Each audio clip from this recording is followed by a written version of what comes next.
Welcome to Painted Memories of a Jewish Childhood in Poland Before the Holocaust, in our series Flight or Fight, Stories of Artists Under Repression. I'm Rachel Stern, Executive Director of the Fritz Ascher Society for Persecuted, Ostracized, and Banned Art based in New York.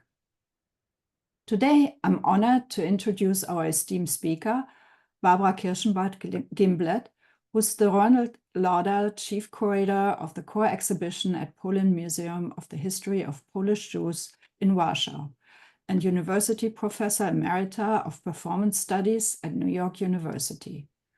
Her books include They Called Me Mayor July, Painted Memories of Jewish Life in Poland Before the Holocaust, with Mayor Kirshenblatt, and Image Before My Eyes, a photographic history of Jewish life in Poland, 1864 to 1939, among others.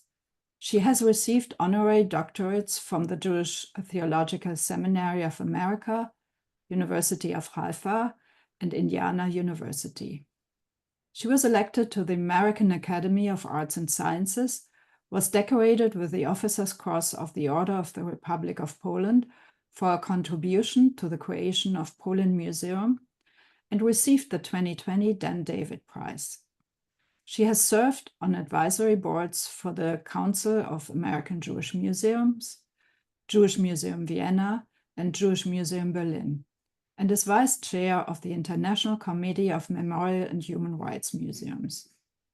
She advises on museums and exhibition projects in Lithuania, Belarus, Albania, Israel, New Zealand, and the United States.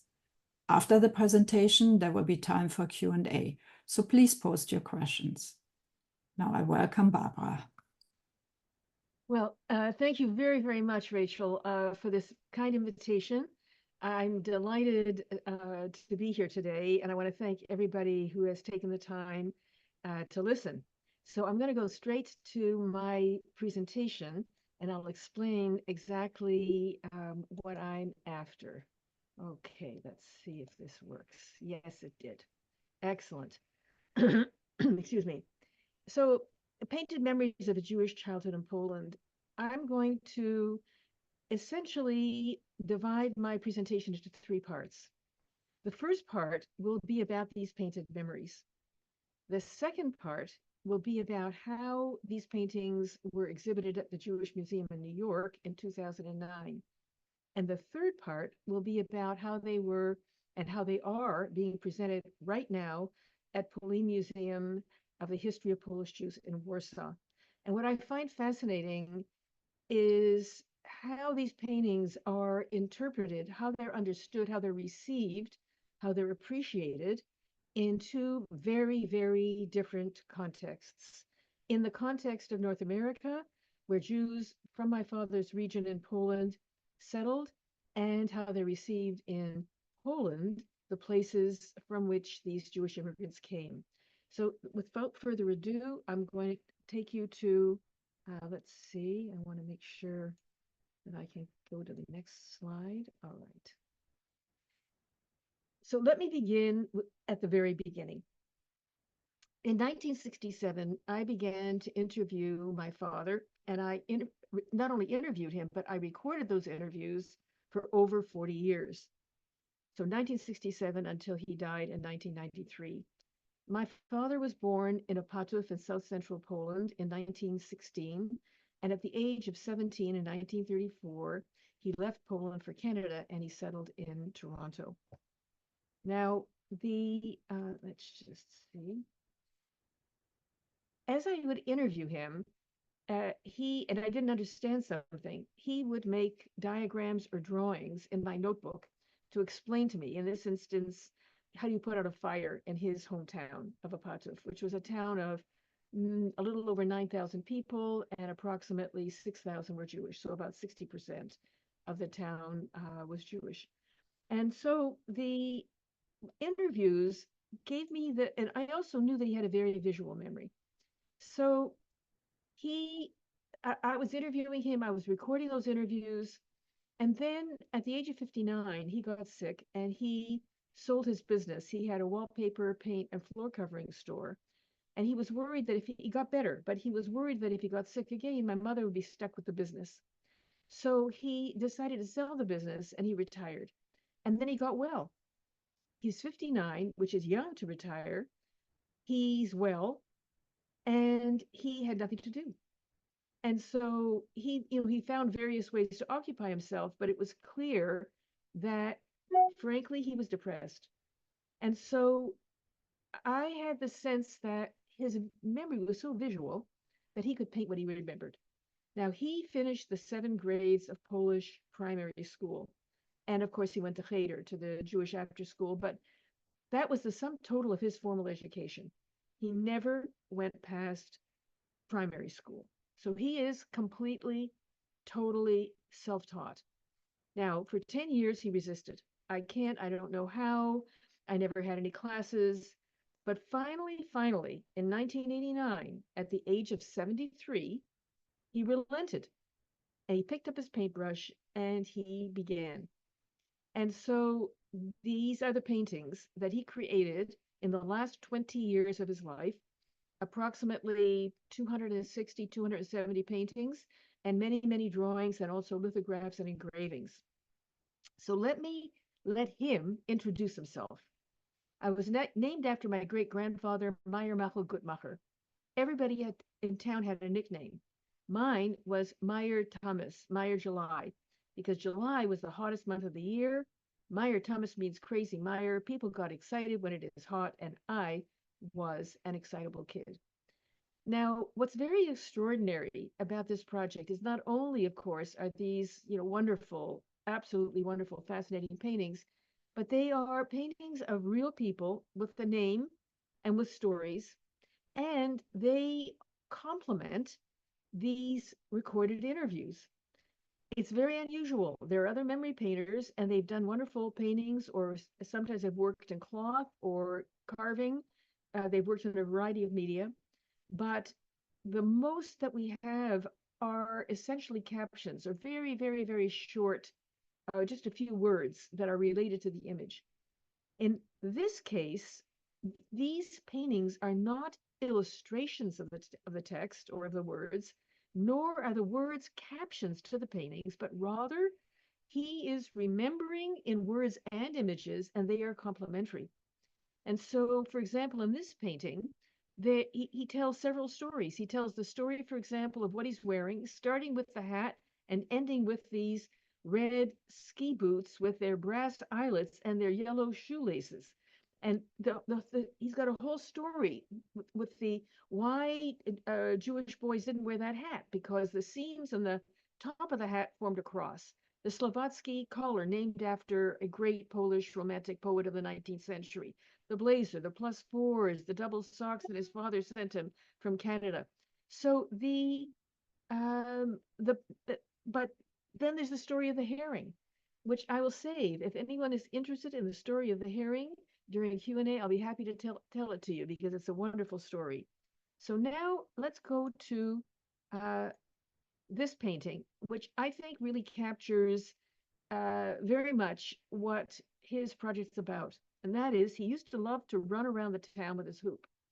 And this was a town that was, well, it was a shtetl. It was a market town. It is a market town, or rather, it was a market town with a huge marketplace. But it was small enough that a kid could run around it and explore every nook and cranny, look in the windows, look through the open door, go inside the workshops, run over to the blacksmith, be there on market day. He could explore everything. And at the same time, it was, I would say, it was small enough to be that he could navigate it, but it was big enough to be interesting. And he was much more interested in the town than in going to school. And when we were working the book, I discovered that he was 15 when he finished the 7th grade, and he should have been 14. And I asked him, what happened? And he said, I failed a grade. I was shocked, because he had always told us, myself and my 2 sisters, that school was the most important thing and education was everything. I said, what do you mean you failed a grade? He said, well, I played hooky. I said, what do you mean you played hooky? He said, how do you know, how do you think I know all about everything? the shoemaker, the cobbler, the tailor, the blacksmith, the rope maker, the butcher, he said, that's what I did all year. In other words, the school was his classroom, and it was much more interesting than sitting in a room in the class. So and this hoop, we're going to come back to it because it's a key to the exhibition at Polin Museum in Warsaw. Now, he painted the town panorama, and what's fascinating is that this is very much in the spirit of the, I would say, 17th and 18th and even 16th century panoramas of cities. That is to say, they're conceptual panoramas. They're not the panorama on a postcard of New York. It's not the skyline. What it is it's rather a conceptual panorama, which starts, in fact, not on the east, but on the west, goes to the east, south is at the top, north is the bottom. That's how those old maps were made. Those old panoramas were made, and the old maps also. They weren't oriented like our maps. And in his panorama are all the important, or many of the important landmarks in the town.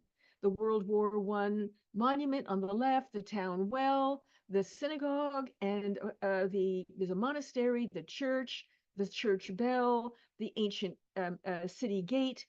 And this panorama, I think, is fascinating for me because it wasn't as if he was looking at these earlier panoramas, but somehow or other, this way of thinking about the panorama, which is a better word than skyline, it actually has deep historical, very, very deep historical roots. Now, when I was interviewing him, he would mention that the shul was here and the best medrash was there, and this is where the lake was, and such was on the corner of this and on that street, and the top of that street, the bottom. I was completely confused. So I made a list of all the places that he mentioned: the public school, his father's leather store, the town well, the soap factory, the orchard. And I said to him, make me a map. And he did. And you can see the map on the left. Now, just a second. Here we go. He resisted, as I said, for about 10 years before he finally, and I pleaded with him, my mother pleaded with him, my husband pleaded with him. My husband's also an artist. And my mother even came back one day from the JCC, the local Jewish community center, and she was just so exasperated. And she said to my father, you have to take the art classes. She said, I just signed you up for 2 art classes and they don't give refunds. So she signed him up for life drawing and she signed him up for still life. Hopeless. And he basically went to 1 or 2 sessions and he came home and he gave up on them. And he said, that's it. I'm not going to those classes. And I insisted. I said to him, look, just paint what you can remember. Don't worry about it. You don't need to be trained. Just do it. And so this is the first painting. This is the very first painting, this would be probably 1989. And there's several things about this painting that I find fascinating. So my father actually, after apprenticing to an electrician, to a shoemaker, to working in a sweat factory in Toronto where he had immigrated, he actually was taken under the wing of a wonderful German from Yugoslavia house painter who taught him how to paint houses. And from there, he became a contractor, and then he had his own store. And he also went to night school to learn how to do wood graining. And in a way, this painting is a kind of, I would say, capsule of all the things he knows how to do as a house painter. So you'll notice the wood graining on the table, because he could imitate all the doors in our house in suburban Toronto were a different wood. Teak, maple, oak, pine, because he faked the graining on everything. And a lot of the paintings are like graining run wild. But also, he sold wallpaper and he knew how to do stenciling. These walls are stenciled. Each year, around before Pesach, the walls would be whitewashed and they would bring in a stenciler. The stenciler was cheaper than buying wallpaper. So it's a beautiful, I think, beautiful example of him using the techniques that he knew as a house painter in these memory paintings. Now, this is one of my favorite paintings. We call this painting the Pisher. So in essence, it's actually the same room. that I just showed you. It's the kitchen. And you still see the stove, and you can still see on the left the rack for the dishes. And my father slept on the day bed here, and there's no, of course, no running water. So there's a barrel of water, a basin, a pitcher. And in the winter, it was too, and of course, no indoor plumbing. So in the winter, it was too cold to go outdoors to the outhouse. So there was a slop basin, and he would, of course, use it. So did everybody else in the house. And it was his job in the morning to take the slop basin and to empty it.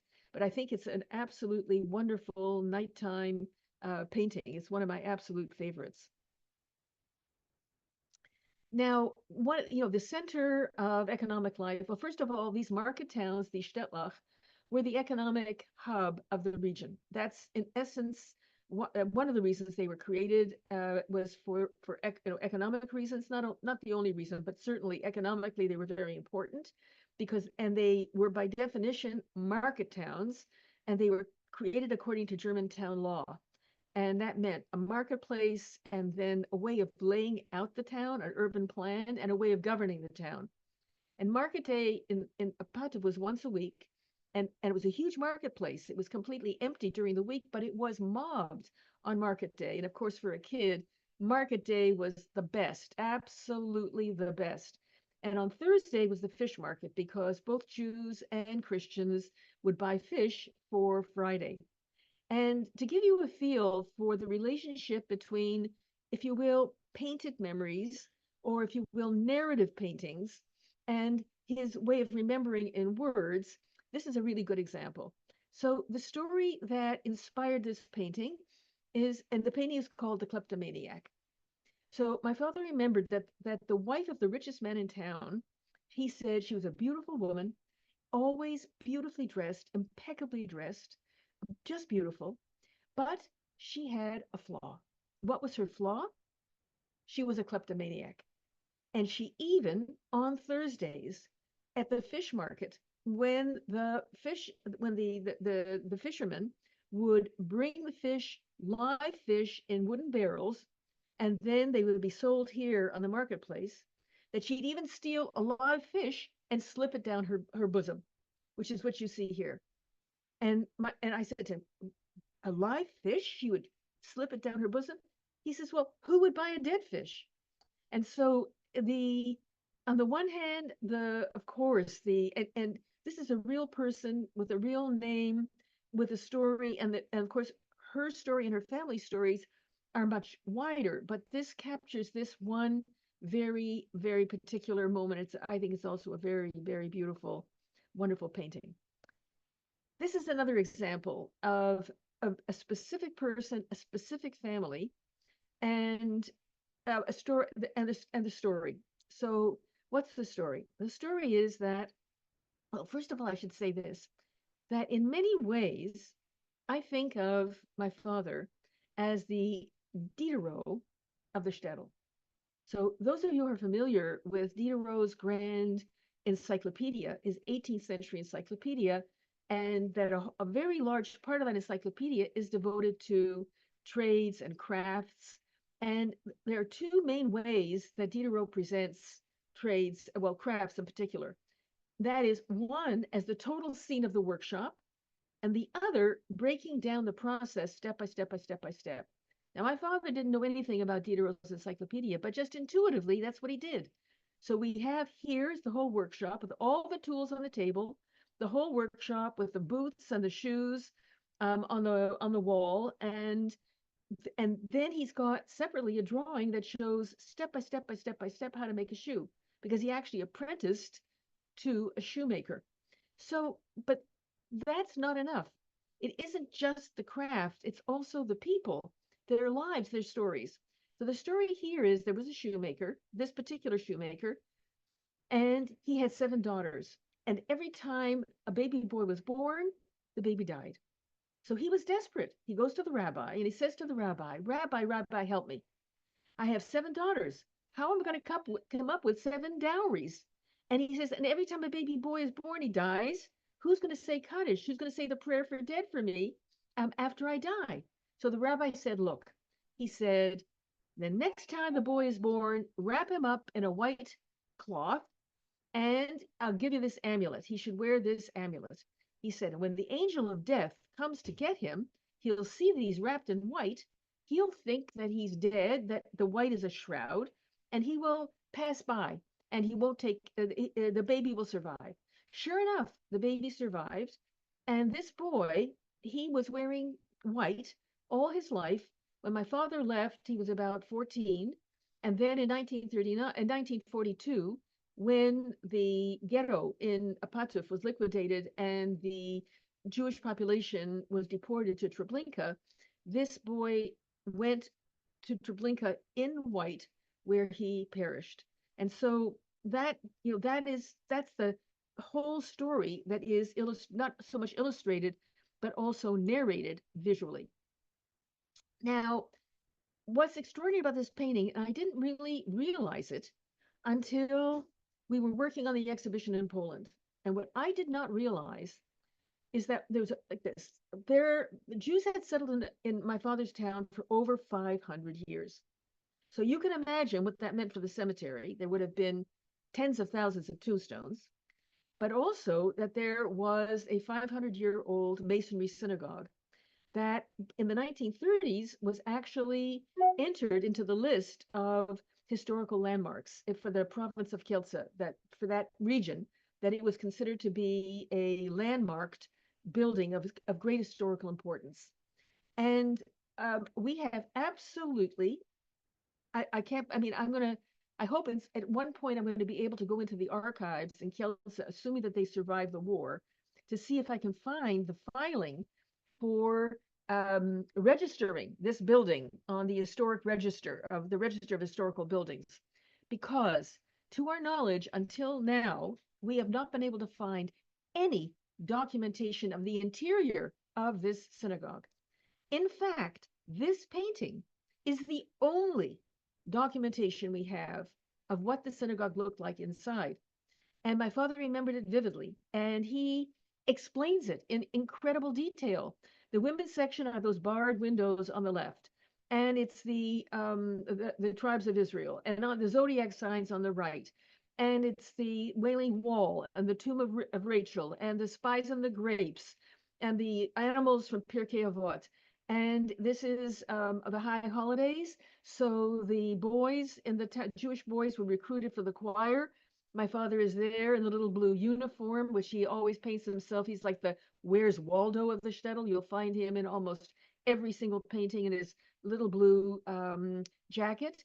And this is so, and of course, there are many stories associated not just with the synagogue, but the pranks these kids played, which were, because it's very much childhood. It's what he's remembering is his childhood in Poland. He left when he was 17. And so it really does reflect a child's world and a child's perspective, which I think is very, very special. So when we were, he began painting from inside his home, the kitchen. Why? Because the kitchen was always my favorite topic. And one of the first drawings that he made that was really a full drawing, it was the kitchen, and he did it for me. And so when we were working on persuading him to paint, my mother kept on saying to him, Meyer, paint the kitchen. Do it for Barbara. She'll use it in her work. So he did. And he was shocked, actually, what he had done. And then he painted the second room. They lived in a two-room house for 7 people. And that was considered middle class by Opatów, his town's standards in the 1920s and 30s. It was his mother and father, the 4 boys, and the nanny. They all were living in 2 rooms, and that home was considered, and their life was considered, in quotation marks, middle class. Just so that you get a sense of, historical ways of understanding a lifestyle, class, quality of life. So when we were working on, he would say, well, what am I going to paint next? And what am I going to paint next? So we said, okay, holidays. Let's go through the holidays. And we did. So here, for example, is Simchas Torah. And what's so interesting is that in the winter, when it was cold, the men, or basically services, were not being held. They would generally not be held in the synagogue because it being this big open masonry building, it was too hard to heat it. So a lot of the services were being held in the Bes Medrash, in the houses of study, of which there were many. There were Hasidic Shtiblach, these very small prayer rooms. There was the Bes Medrash, and this would have been the Bes Medrash where my father's father would go. And I actually remember this way of celebrating Simchas Torah when I was growing up in Toronto. I was born in 1942 during the war, and I remember vividly that we would have um, an um, um, an apple and a candle inside the apple and the flag, and that we would of course follow the Torah procession. And what you see on the left, which is really wonderful, is the malach, or the angel. That was what it was called when a tallis was used as a kind of a canopy, and the very young boys gathered under it so that they would form like one person following the entire Torah procession, which is, I think it's a really wonderful painting. So another example from the painting series is Purim, and this is a spectacular painting. So in this town, as in many other of the Stadtlach, there was a custom of folk drama for Purim, and the favorite Purim plays were not necessarily the story of Esther. It might be Mesiras Yosef. It might be the sale of Joseph. It might be the in this town. The favorite play was the Krakow Wedding, where first of all only male performers and usually laborers, and they would dress up for the women's roles, and then they of course played the men's roles. And here they're wearing what they imagined as the folk costume of the Krakow region, and these shako hats from the Napoleonic era, which they thought would make them look more intimidating. And they performed this mock wedding, and with klezmorim, with the instrumentalists, and they only went to the houses of the well-to-do, where they would get a little snack, and they might get a couple of pennies. And then you can see the kids and like Meyer watching through the window. They would follow the troupe and the musicians around.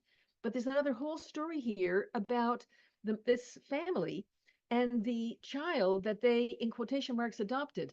In other words, there wasn't formal adoption. They couldn't have kids. So they went to a family that had a lot of kids.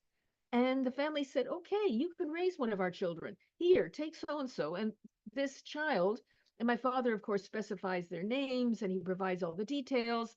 So they actually raised this child as their own, but he maintained contact with his family. And this was their way of dealing with things. And I should add that in the case of the kleptomaniac, which I found fascinating, is that how did this community deal with the kleptomaniac? Well, the way they dealt with it was that her husband went round to all the places where she would steal, and he said to them, don't do anything, let her steal. But at the end of the week, you come to me with a list of what she took, and I'll pay you for everything. And that's how they didn't, fine her. They didn't, put her in jail. They didn't have a trial. They didn't shun her. They didn't shame her. They had their own ways of dealing with these kinds of things. So whether it was dealing with the kleptomaniac or dealing with adoption or fostering, they had their own ways, and I think quite commendable, actually, in their own way. Or, and in other words, okay, so here, this is called the Hunchback's Wedding. Of course, we would not refer to someone with this characteristic in this way, but I don't want to be anachronistic and use today's terms. This is what how my father referred to this woman. So what happened here, and of course he knows exactly who it is, the family with names. He said the family noticed one day that not only did she have this bulge on her back, but she had one in front, and they realized she was pregnant. So they said to her, what happened? Who did the dastardly deed? She wouldn't say. She wouldn't say. She wouldn't say. So finally, they persuaded her, and she identified the guy. They went to the guy and they said to him, listen, isn't it bad enough that she's been cursed with this deformity? You had to make her pregnant too? So they said, look, at least do right by her, marry her. No, no, no, no, no, no, no. He wouldn't. They said, look, she's a good woman. She's a good housekeeper. She'll make you a good wife. She'll be a good mother, and we'll put you up in business with your own tailor shop, and you will have a very good livelihood, and you'll have a good life. No, no, no, no, no. And finally, at the last minute, he said yes. So they put up the chuppah. They put the samovar. You have a little glazlach with schnapps. You have some snacks. You have this red chair, which my grandfather bought at an auction at a nobleman's estate. And every Jewish family who was going to have a wedding did a besetzung, the seating of the bride on this red chair. They would schlep it from from my grandfather's house to wherever the wedding was. The klezmorim, the rug, with the guests would throw coins, and then the klezmorim would play their favorite tune. There they had the wedding. No sooner did they break the glass, they rushed her into the room next door. She gave birth to a beautiful baby boy, and then of course the story continues. Now, there are also extraordinary events that he recorded, and particularly he was inspired by the memorial book for his town, for the Yizkor book. And apparently, in this, was really pertinent during our pandemic, during COVID, because in fact, the custom persisted to this day in Israel among the Haredim, among the ultra Orthodox in Bnei Brak. The same custom. What's the custom? That during the plague, this would have been in the 1890s in Opatów, during the plague, one of the ways to try to avert the plague was the Schwarze Chuppah, or the black canopy, or the Schwarze Chasana, the black wedding. In other words, you take two people who are absolutely unmarriageable. They either have a terrible disability, or they're too poor, or they're orphans, whatever it might be, and you marry them in the cemetery, and you plead with the dead to plead with the Almighty on your behalf to stop the plague. And that's what this painting shows. And there's a lot of details in it. And you'll notice also that the tombstones are painted in bright colors with gold letters, which they're not the gray monochrome tombstones that we see today. You can imagine what a cemetery looked like when it had these incredible and you see also the little red chair in the underneath the behind the chuppah. My father left in 1934, and he left for economic reasons. His father went bankrupt in 1928. It's a whole story. And in 1934, his father sent tickets and money for my father's mother and my father and his three brothers to come to Canada. And he's done this wonderful painting of the ship approaching Halifax, actually approaching Newfoundland, and the workers on the ship trying to push away the icebergs and the ice in order to be able to make it to the port. Now, my father left in 1934, which means that he did not himself directly witness the Holocaust, but he did learn through letters and from his own father and from survivors who came right after the war what had happened. And it was on that basis that he visualized the murder of his paternal grandmother and her children, their spouses, and their children. And this was an extraordinary story because the men had slipped out of the ghetto, and this is from Ilja, a nearby town, and had spent the spring and the summer and the early autumn with the partisans in the forest. But once the winter came and it would snow, they slipped back into the ghetto, and somebody snitched on them. The Germans found out, and they gathered them together, tied my father's grandmother to a tree, and then shot all of her those remaining in Poland, sons, their wives, and their children, and then they shot her. And my father couldn't imagine how to paint this painting, and you wouldn't expect this really from a self-taught painter. But when we were in Madrid, my husband took my father to the Prado, and on the second floor stood him in front of Goya's Disasters of War. And the Goya painting was the inspiration for my father's painting of how his grandmother's, his paternal grandmother's family was murdered. So now I want to quickly turn to what it means to exhibit these paintings. And I want to compare the exhibition of them in two contexts. Because on the one hand, what I've just shown you are the paintings only in the context of each other and in the context of my father's memories in words. But what happens when you exhibit these paintings?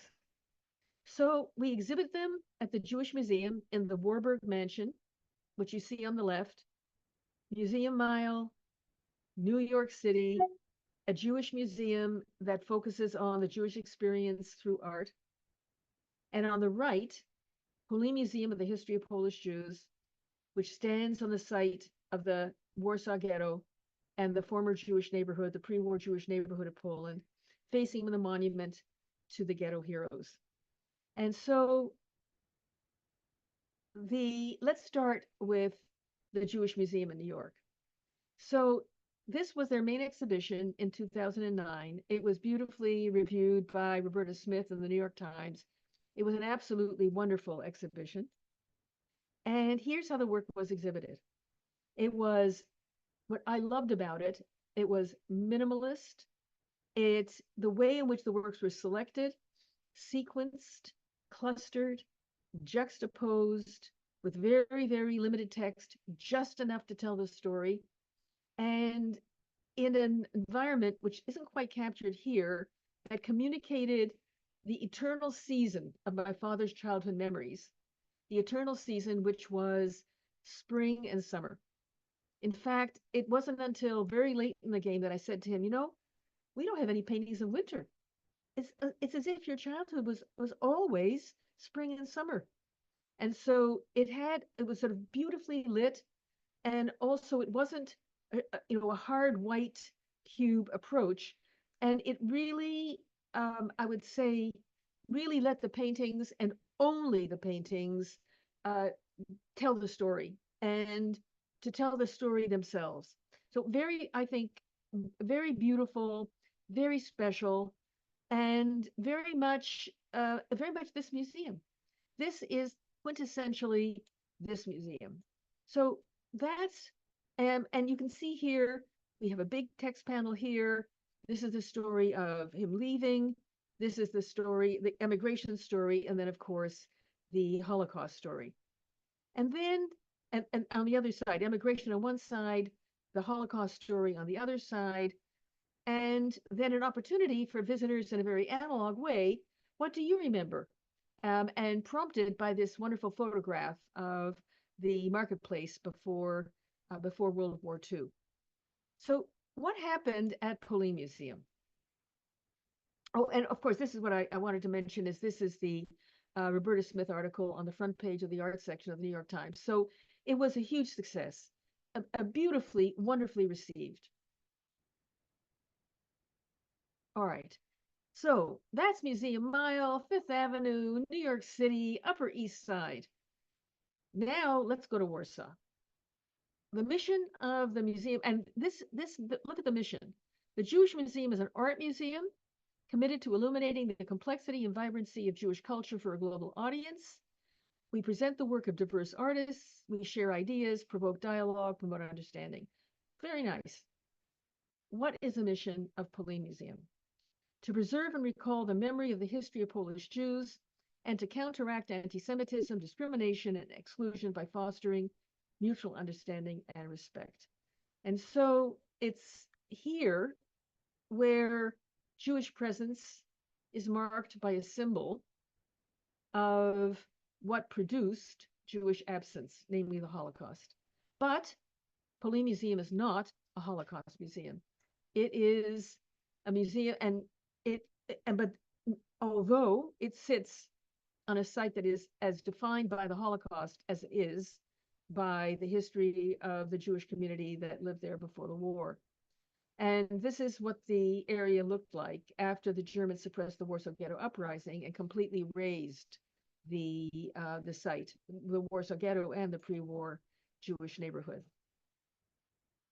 Now, because the rubble left us with no urban fabric, and because this museum did not begin with a collection, and even if it had had a collection, the collection would have been 19th and 20th century paintings, photographs, coins, memorabilia.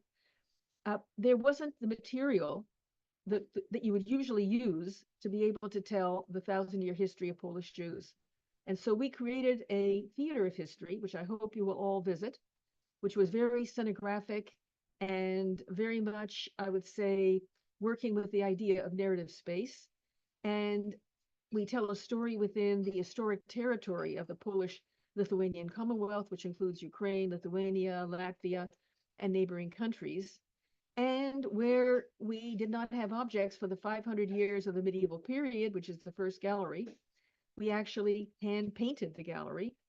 And we also created an extraordinary, I wouldn't call it a replica, it's a longer story, of the wooden ceiling and the timber frame roof of the wooden synagogue in Gwoździec for our 18th century gallery, and using traditional tools, materials, and techniques, just to give you a feel for the kind of museum that we are. Nothing could be more different from the New York Museum. Now, we create temporary exhibitions, and the temporary exhibitions do things that we couldn't do in the permanent exhibition. And the one that's up there now took as its starting point my father's memories of Opatów. And the title of the exhibition is Po Żydowskie Shtetl Opatów Oczami Majera Kirshenblatta. Post-Jewish Shtetl Opatów through the eyes of Meyer Kirshenblatt. And you can see these wonderful, posters all over. This was all over Warsaw, on buses, at bus stations, on these poster columns.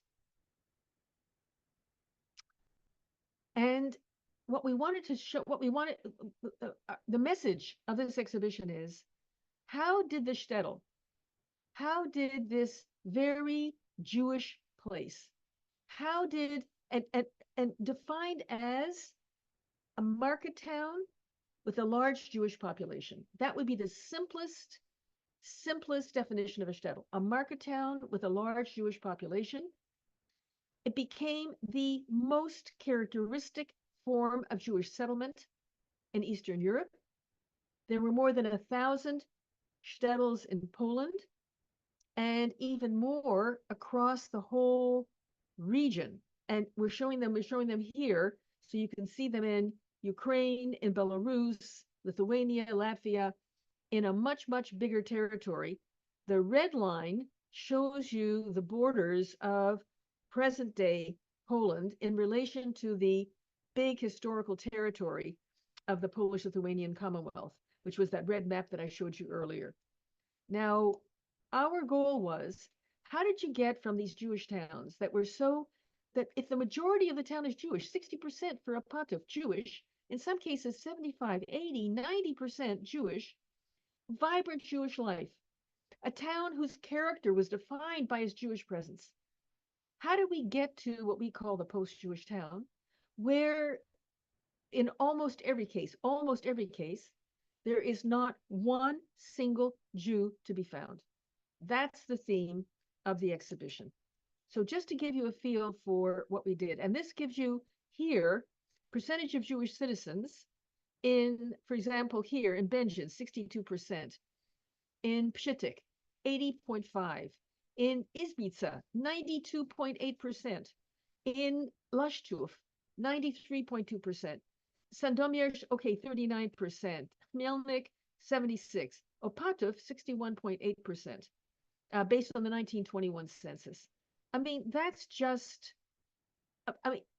think of it in terms of the United States. Can you imagine that? Philadelphia, Montreal, New York, these kinds of percentages?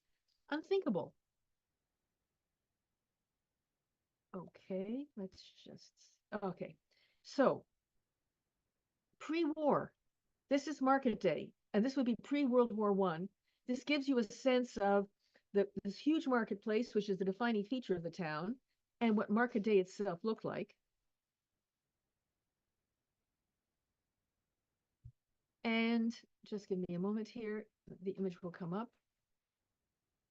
I don't know why it's slow, but okay. And then my father's memory of market day, of course, not nearly as crowded. But what's wonderful about it is that it not only shows the farmers, the peasants coming in with their wagons, with their produce, but also it shows you the Jewish stall keepers, the shops, and the prostitute, because his was very much an uncensored vision.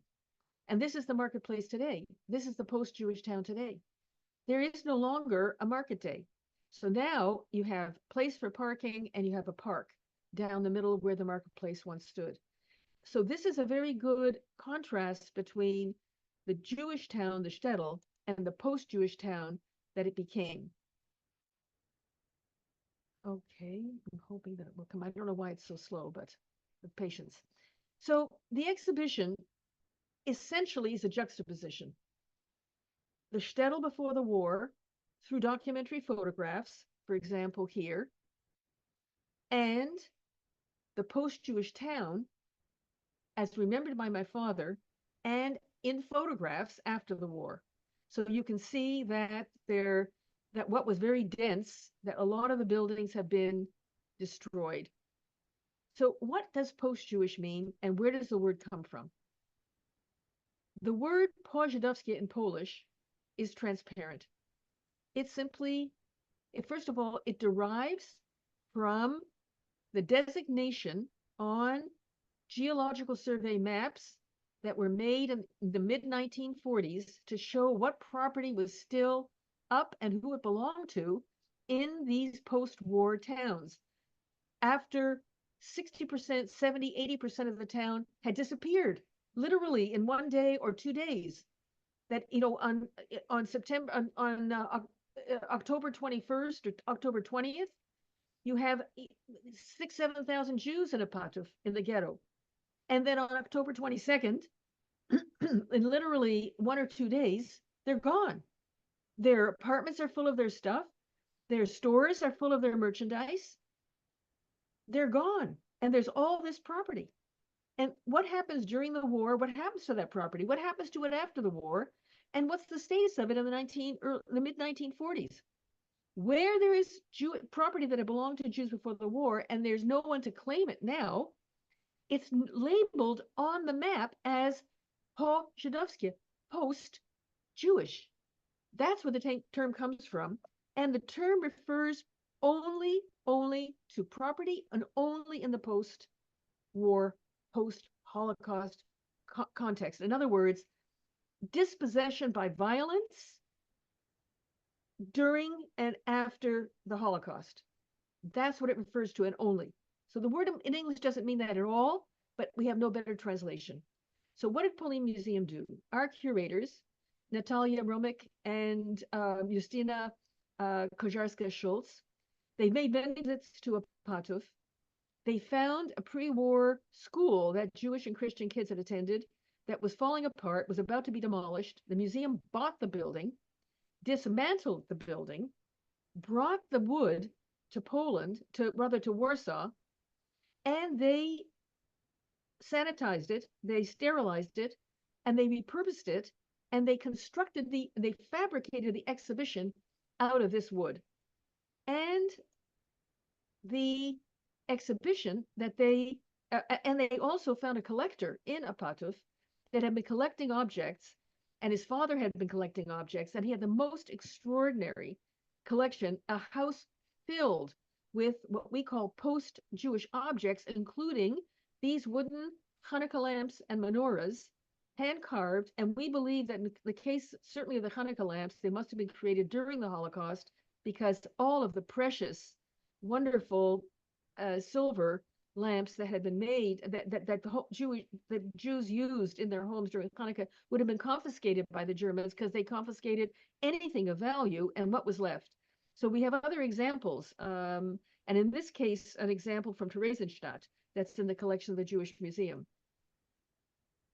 And so what we did was we took the memories of my father in these paintings, and we whether it was the outside and he made many, many versions of the inside, and we juxtaposed them on one side of the frames, which I'll show you in a moment, with the post-war, which is to say the post-Jewish object, post-Jewish architecture. This is the synagogue after the war. And the Germans had, and the Soviets as well, that this was badly damaged, and then in the 50s, the town people dismantled it and recycled the materials.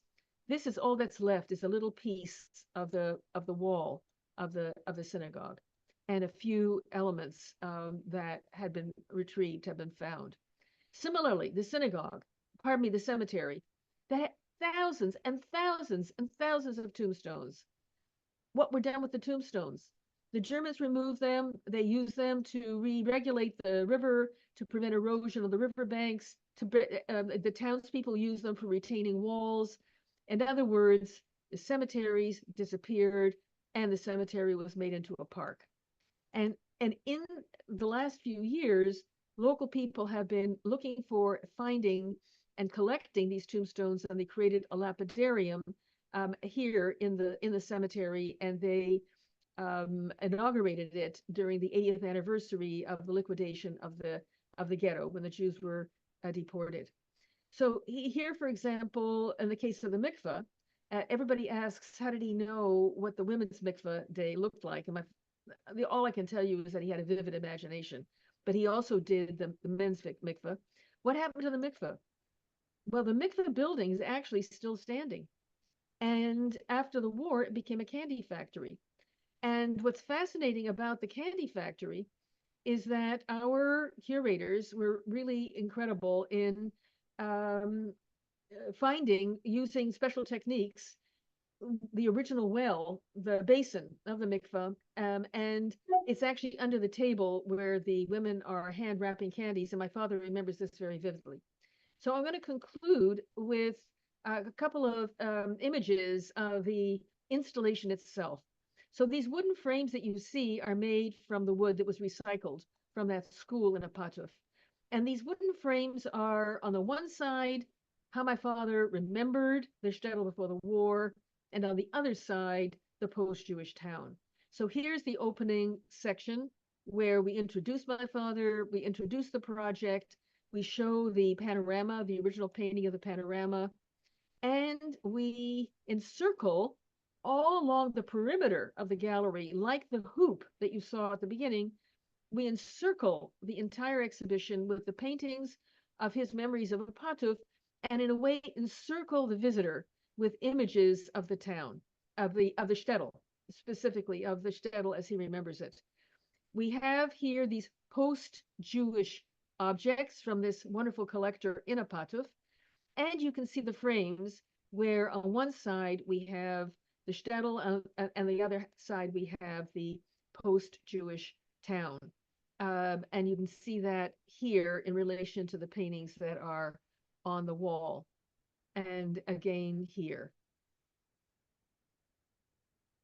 And just to give you a feel for it, and kids are really very, it's a very multi-generational experience, which makes me extremely happy. And finally, after the opening on May 17th, there was a museum on wheels that arrived in Opatów, and the town went ahead and made enlargements of characters from the paintings, and they put them all over the town, and they looked for traces of Jewish presence, in this case, the place where mezuzah once stood. So thank you very much, and that will bring us to an end. Thank you so much, Barbara. This was, yes, an amazing multi-level talk and presentation. And the questions came already in, but please, everybody, if you have questions, please put them in the chat or the Q&A function. I hope, Barbara, that we can go a little bit over time so that we get to ask a few of the questions. Sure. Sherry was right away asking for you to please tell the story of the herring. Oh my God, it's one of my favorite stories. Was the first question. So my father begins when he talks about this painting. He says, my mother sent me to my grandmother, who had a little shop on the marketplace, to buy a herring. She instructed me I needed to get a male herring. And so I went to the shop, I got the herring, and they never wrapped the herring up in paper. nor even in newspaper, because newspaper was so precious that one newspaper was shared among multiple families. They would all chip in for the subscription, and then they would pass it from family to family. And then when it had been read, it would be used, but they wouldn't wrap like a herring in a whole page of newspaper. No, they would take a small strip of the newspaper and they would make a handhold. So he would hold it like this with the newspaper around the belly of the herring, and he would walk home with it. And in the painting, you can see the brine dripping from the tail and the mouth, and he would lick the brine. He got home, and his mother would open the herring up, and she would clean it out, and she would take the milt, which is the sperm sac, and she would make a Katzborscht, a scratch borscht. What's a scratch borscht? She would carefully open the semen. Basically, it's the semen. She'd open up the sac. She would scrape out the semen. She would mix the semen with a little bit of water, a little bit of vinegar, and a little bit of sugar. She'd put that in a bowl. She cut the herring up into pieces, and she would have chunks of rye or slices, basically, of rye bread. And it'd be a whole meal. You would take a piece of the bread, you will dip it in the sauce, and you would eat it with a piece of herring. Now, what I discovered, because I actually wrote about it for the forwards, what I found out, which I just had no idea, is that this is very, very common.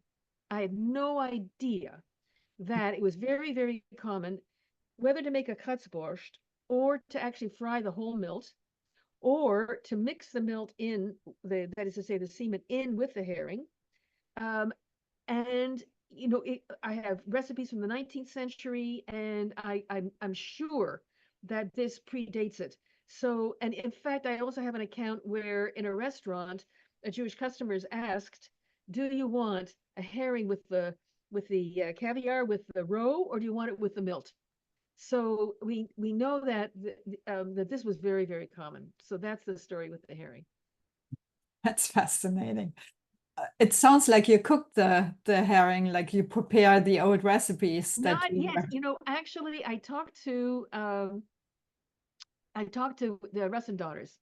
I Mhm. talked to Fetterman, and I asked him about it, and it was really interesting. He said that when he took over the business, because it's 5 generations in one family, that they used to get whole herrings, Mhm. but at a certain point, the FDA decided that getting those whole herrings in those wooden barrels was unsanitary, and they insisted that they be gutted and be shipped in plastic barrels.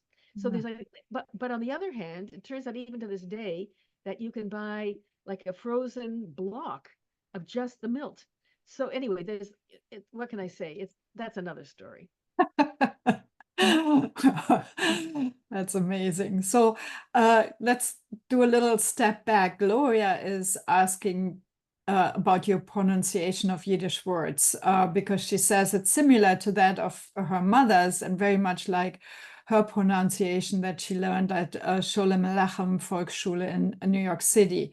Did you speak Yiddish with your father or study Yiddish? Like, how did you? I grew up in a Yiddish speaking world, not just my family, but like my mother's father never learned a word of English, not one word. And my parents always spoke Yiddish with their parents, always. But they spoke Polish with their peers, that is the survivors, their friends who had survived the Holocaust and who settled, because a lot of people from their region, from my father's region, settled in one of the I think the largest number of Jews from his region are actually living in Toronto.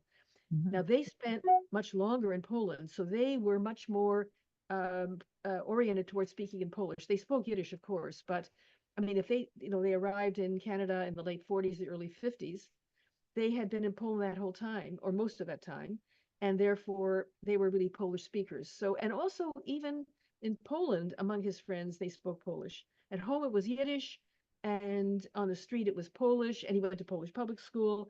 So, but I grew up in a Jewish immigrant neighborhood, and I grew up with this influx of survivors after the war in the early 50s. So it was playing with the survivor kids on the street in Yiddish. And I was also sent to Yiddish schools. I went to a Verbundschule, to a Peretzschule. And so, but my parents initially, their greatest aspiration was to speak English without a Yiddish accent. And they thought for sure that if they spoke Yiddish to me, that I would speak English with a Yiddish accent, but of course I wouldn't. So they wouldn't speak Yiddish to me. But once I could speak and understand Yiddish, then they started speaking Polish, so I wouldn't understand. And that's another, the whole Polish story is another story, which I'll save for another time. I see we have to do a whole series of talks here. Other stories. Yes. Yes. So we learned that your family left Poland for economic reasons in 1933. Did they all leave at the same time? How did they get visa? Can you fill us in a little bit in that story? Sure. So my grandfather had a very small little shop, and he sold leather and findings to the shoemakers. He sold hides for the soles. He sold all kinds of soft leathers for the uppers, and he had ordered a shipment of calves leather for the soles. That was they were like the whole hide that was rolled up and had this like those steel bands, and they were insured. And the train that they were on was robbed, and he should have gotten government insurance. And in Poland at the time, he wouldn't have been able to pay for it up front, so he took a loan from a terrible Jewish loan shark, a big, huge guy. My father said this guy was so big, and he was like mafia, that when he went to the synagogue, he needed two lecterns because his hands were like bear paws, and he needed one lectern for one paw and another lectern for the other paw. So this guy loaned him the money. The leather was stolen, and unfortunately for my grandfather, it was found because they found it cut up in small pieces, and he couldn't sell it. He couldn't use it, which meant that he couldn't get the insurance and he couldn't pay back the loan. So he had to leave. How was he going to leave? So it turned out that he was one, I think, of 10 children. But his youngest brother, who was single, had papers to go to Canada, but didn't want to leave. He had a good life. He was single. He had no reason to leave. And this is in Ilja, the other town. So my father left on his papers. He actually came illegally on the papers of his youngest brother as a single man. Then in 1934, when he sent the tickets and the money and whatever paperwork, visas or whatever, to his wife and his four boys to come, he had to explain how, having been 6 years in Toronto, he had a wife with four grown children. And he rented an apartment and he furnished it. He was very proud. And he invited his aunt to come and see how beautifully he had prepared the apartment for his family about to arrive. She looked around, very nice, very nice. She comes to the master bedroom. She looks around. She's in shock. She says to him, Meyer, how could you? A double bed? Four boys? A double bed? So, of course, you would understand that in a traditional or observant family, you've got two separate beds. The wife menstruates. She can't be in the same bed as her husband, etc. And so he returns the double bed and he replaces it with two singles. And a year later, he puts an advertisement in the newspaper, two single beds for sale, one hardly used. Wow. That's how they came. Amazing. So, okay.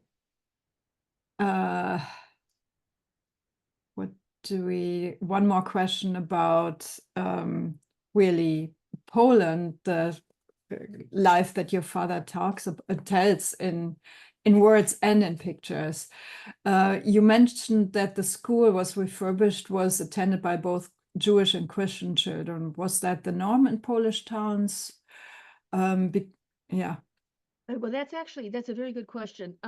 Well, first of all, my father went to the Polish public school, and given that 60% of the town was Jewish, you can imagine that a very, very large percentage of the kids in that school, it was a public school, were Jewish.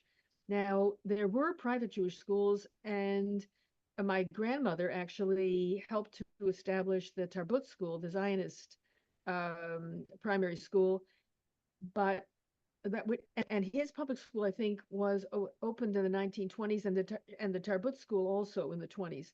So as far as the public school goes, of course, there were Jewish and Polish kids, and a lot of Jewish kids. As for this other one, which was called the Black School because of the dark wood, it was, I think, first of all a kindergarten, then it became a primary school. I'm not sure of the details, but I think basically, I don't know about this particular school, but certainly the public school was mixed, and it would have been, if not majority Jewish, very substantially, because over 90% of Jewish kids went to public school because most of them couldn't afford a private school. Mm-hmm. Yeah. Sounds like today, huh? Yeah. Yeah.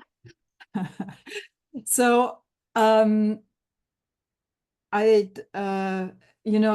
Margie is asking, what will happen to the paintings when the temporary exhibit ends?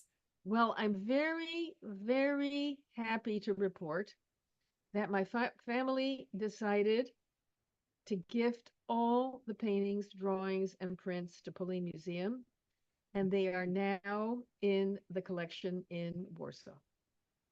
That is amazing. That is amazing. And it didn't yeah. I should say that it was made possible by a very generous gift by Tad Toby, a philanthropist in San Francisco, in the Bay Area, rather, who supported the first exhibition in the United States at the Magnus Museum in Berkeley, and subsidized the publication of the book in English. And he met my father at the time, and they formed an incredible bond. And he then supported the making of this gift. That is fabulous.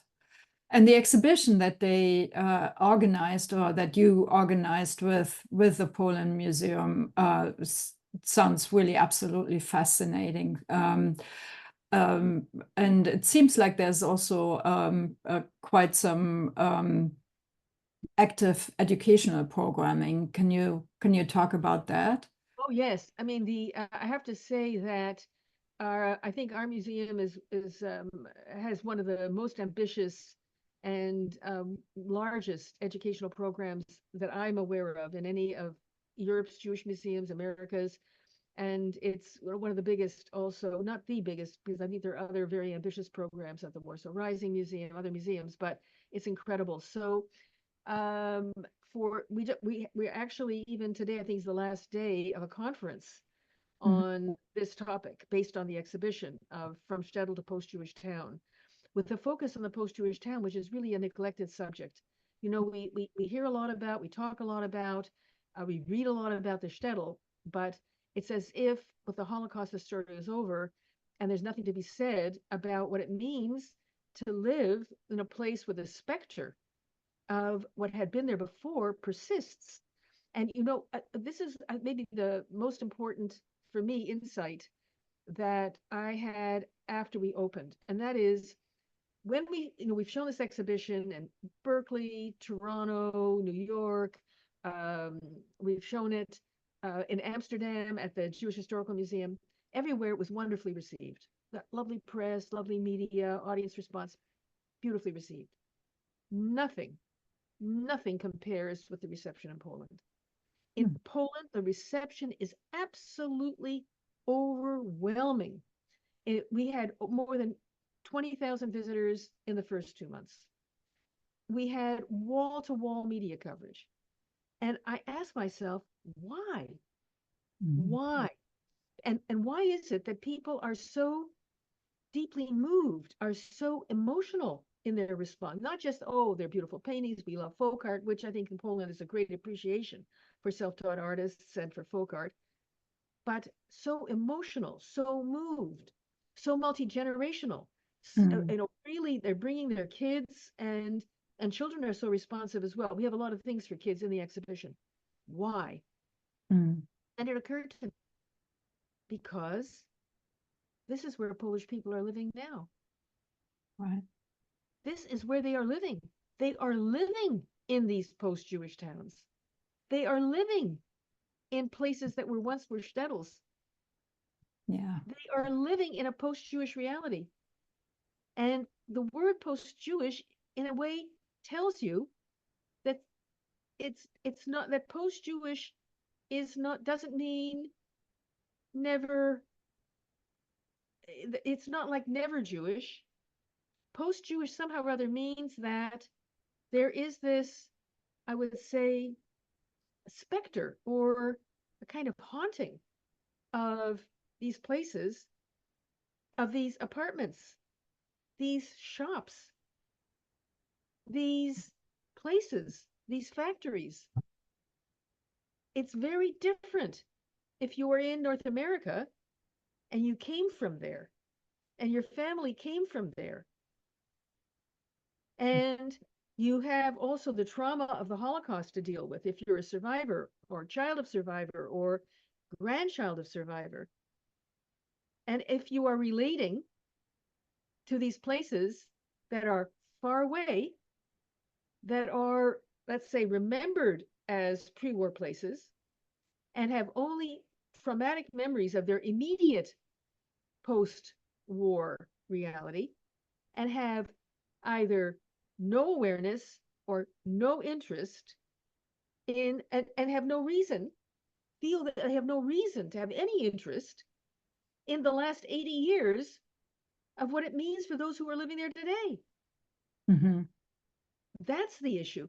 And also, what's so interesting, which is why I showed those very last images, is that those who are living there today, there are many examples because we have a program called Pauline Award, where each year there's a plebiscite and the general public is invited to nominate people or organizations that are preserving the Jewish memory of their town.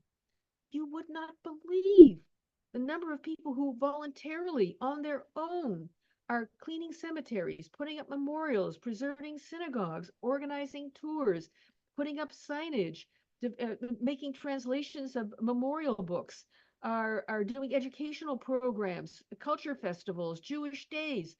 You have no idea. And this is kind of like blank to those who haven't gone to Poland ever, or maybe have only gone for March of the Living and only gone to death camps, Mm-hmm. and um, who just are, don't know and maybe don't want to know what these places mean to those who are living there today. And what's very important for me, and I always felt it was part of the mission of the museum, was to actually reconnect those who are living there today with those who descend Mm-hmm. from those who once lived there, and to reconnect them, because a number of these projects in these towns are collaborative. In Right. fact, the descendants are collaborating with those who are living there today on creating a wall to protect the cemetery, on um, creating an exhibition, in publishing a book, visiting and forming these relationships. And I have to say that in my case, it's it's which is another whole story of how in the course of let's say I went to Poland for the first time in 81. My father, I brought him to Poland at the end of the 80s. And in 95, he formed a friendship with a young man, and they preserved that friendship all the way until my father died in 93. And that young man has been totally devoted to the preservation of Jewish memory in the town and totally devoted to my father's legacy. And he is the most wonderful human being, and so is his family. And also the whole circle of friends around him and an organization in the town, which are the lovers of the town of Opatów. I mean, I'm so moved by these people. They're just wonderful people. And this for me is like completely missing. Well, not completely, but is largely missing from how American Jews are thinking about and approaching this post-Jewish reality. So that idea of post-Jewish is so powerful.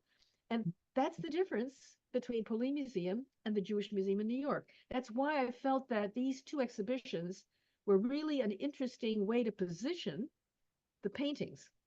I think on Mm-hmm. the one, it's more, I wouldn't call it sentimental nostalgia. but it's more in that direction. And then the other, it's something else. Right. Whatever it is, it's something else. That's a very important point you're making, very important. So Naomi is asking, I have read that the current Polish government has insisted on telling the story of Jews in Poland from their point of view, not holding Poland responsible for any collaboration with the Germans or anti-Semitism. Does that stand in, what do you think about that? And even, you know, does that, yeah, what is your take on? So my answer is simple. Polin Museum. Right. My answer. 100%. Now, to be more precise, so for 2 terms, we had a right-wing government, law and justice, peace. And the most recent election, we have a center-right government, which is much better. Nothing's perfect, but it's really much better. The city of Warsaw has always been center-right, never. And let's say always. I would say, you know, within the last several terms, it's center-right, it's not right-wing. And interestingly, every mayor of Warsaw, from the very beginning of this project in the 90s, all the way to the present, every mayor of Warsaw, no matter what party, has been supportive of Polin Museum. And it's the museum, in a way, well, when President Duda was in Israel during the most heated time of this sort of Holocaust revisionism, and he was asked about anti-Semitism in Poland, his answer was, "What do you mean anti-Semitism in Poland? Look at our beautiful Polin Museum." Now, I don't take that as a plus. I take that as a fig leaf. Mhm. But I think that it's a good answer because under peace, there was something called an historical policy. It wasn't really promulgated as a big manifesto, but there was a group of historians that were brought together, and there were steps taken to implement this historical policy. In other words, to promote Polish patriotism, to defend the good name of Poland. Mhm. And one of the most painful stigmas that Poles experience and that Poland as a country experiences is the stigma of anti-Semitism. That somehow or other Poles have always been anti-Semitic and they always will be, and that they are the worst anti-Semites in the world, none of which is true, actually. I mean, if you know, it's not a competition anybody wants to win. But look at the right wing in Germany right now, which is absolutely frightening. Look at France. Look at the UK. Look at the United States. So I would say that that is very, very painful, and it's a sore spot. There's a great sensitivity around it now, and especially in relation to the Holocaust. And so clearly, the ways in which the government has gone about trying to deal with it have backfired. That this historical policy and mandating it in school curricula and in museums and in the replacing of museum directors and just and taking control of the media and etc. So however, there are a lot of independent organizations and a lot of independent voices. Polin Museum is one of them. We're a private-public partnership. We have a Jewish partner, which is the oldest, most important, and largest Jewish NGO. Well, not really an NGO, but benevolent organization, the Association of the Jewish Historical Institute of Poland. They're one of the 3 partners that founded the museum. They're, in a way, a kind of guardian of the autonomy and the integrity of the museum. There's the Polish Center for Holocaust Research. Their researchers are courageous. You cannot stop them from telling the truth. You cannot. Just try. You cannot. So I mean, it is still a democratic society. Mhm. It's not North Korea. So I would say that I'm not really worried about the government. Mhm. I'm interested in supporting those independent thinkers, those independent scholars, those independent organizations, and our mission, the Polin Museum's mission, which is to strengthen the resilience of civil society. That's Mm. our mission, so that our visitors develop a kind of historical awareness. They are, in a sense, we model informed civil dialogue. We offer open space for debate and discussion. So there are things we can do, and we're doing them. That is absolutely amazing. Thank you so much, Barbara, for sharing your stories with us, sharing your insight now, and also actually, you know, having this idea to start interviewing your father and also inspiring him to not only share his memories in words, but also put them, you know, into paintings, which is a very different medium. But I think with that, you created a really the whole story. And I have to say, there's this incredible book that that publishes both his paintings and his and the stories that you wrote down. So thank you so much for that. And I feel in many ways you have given the Jews of Opato their past back, because and I'm glad that it's being so welcomed, your work, and thank you so much for. Well, if I could just quickly add that, which I think is really wonderful, and that is that each Saturday on the Radio Opatów, there is obviously a professional a lector, a professional reader, is reading passages from the Polish translation of the book on radio each Saturday. That is amazing. I just think is unbelievable. And the museum, Polish Museum, produced the most beautiful book, a Polish translation, so that now finally it was my desire from the beginning that this book had to be in Polish. It was going to be more important than it be in English. So now it's in Polish, and Polish readers have a chance to read it. Let me just quickly ask you, Rachel, are you able to save the chat? Yes. Okay, if you could save the chat, that would be great. But anyway, thank you so much for this opportunity. Thank you so much, Barbara. And all best wishes to everyone. Thank you.